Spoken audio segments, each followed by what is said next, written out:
If you weren't meant to understand the messages I'm about to deliver, you're not gonna understand it, just keep scrolling.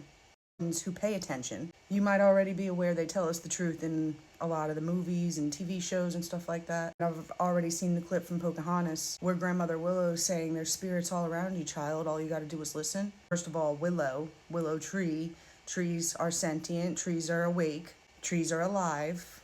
Everything in the universe is sentient.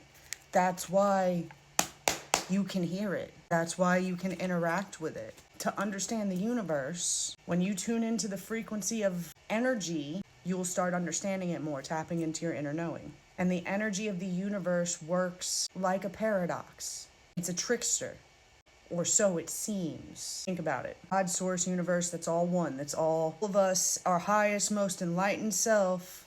We're remembering and waking up to the connection and the fact that we were never separate or disconnected in the first place. The ones who spend their whole life looking outside of themselves to be guided or for the answer are the ones who don't get to connect. Those are the ones who disconnect and go in the wrong direction. Those are your sheep. The ones who are sovereign that start leading themselves without getting a lot of help. You think about it in terms of energy and being the creator. Who created those energies as a redirection to help guide you where to go? And if you're not going to take the signs and the synchronicities, the divine's way of showing you this is all orchestrated for you, accept them for what they are and move in the direction it's trying to push you, it's just going to continue to spiral.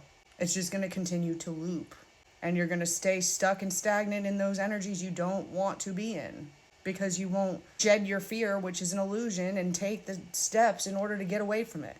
Once you shed the fear, you'll understand that nothing's worth fearing. Because you are everything. You are the universe. The universe is you. See things from a neutral standpoint. You're giving everything you're seeing meaning. Good, bad, whatever. It's trying to help you. That's why everything is sentient. That's why they say spirits are all around you, because it's not just spirits. But when you see it as you created this, so you know which way to go to help you remember reclaiming those soul fragments that you forgot. The longer you spend on this planet getting trapped into the matrix, the more you understand it, the more you can free yourself, because knowledge is power. The truth sets you free.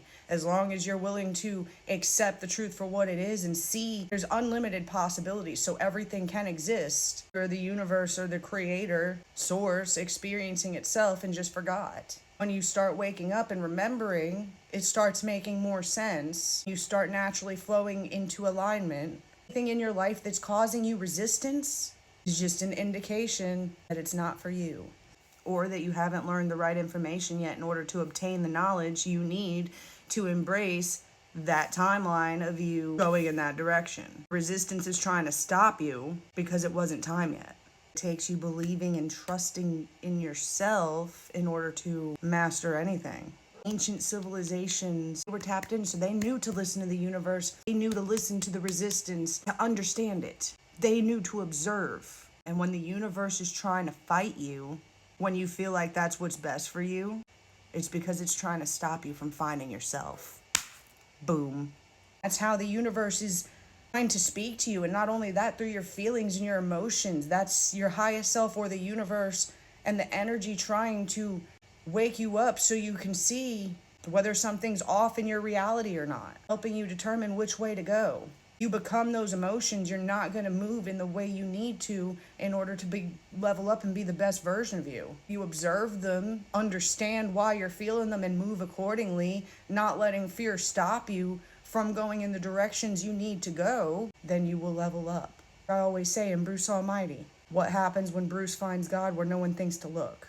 He gets his power. It would make sense everyone's spending so much time looking outside of themselves for guidance and direction and all this other shit, they don't even think to turn within. If you're willing to do the work and turn within and step into alignment, then everything you ever desired will start to desire you too. And that's why they say having desires is evil. Because once you step into alignment, you'll get it. Once you're in alignment, you wake up to who you are. It's a source, God, universe type of frequency. You will be compatible, draw to it like a magnet. It's like the reward of stepping into alignment and doing the work. Figuring out the key to life is you. Because you are life itself. You are everything. The law of attraction, you have to clear out Everything that's not of your frequency, that's not of you, that's not for you, attract in what is. Because we're taught to look without, to give the power to the matrix to hold us in. It's not even a paradox when you start to understand it. That's why it's important to break down energy. It's all spirit, it's all sentient, it's all energy, it's all alive. You can interact with it, whether you see it or not, whether you hear it or not. Energy never dies. When you have an object that holds energy, like crystals, for example, you inherit that energy of the object. You inherit that frequency, and you can tap into it if you understand energy and know how to use it. That's why understanding energy is important. That's why the truth sets you free. That's why it's important to be sovereign and lead yourself, because then you can properly lead others. But you won't get that power if you would abuse it. That's why it's important to be innocent.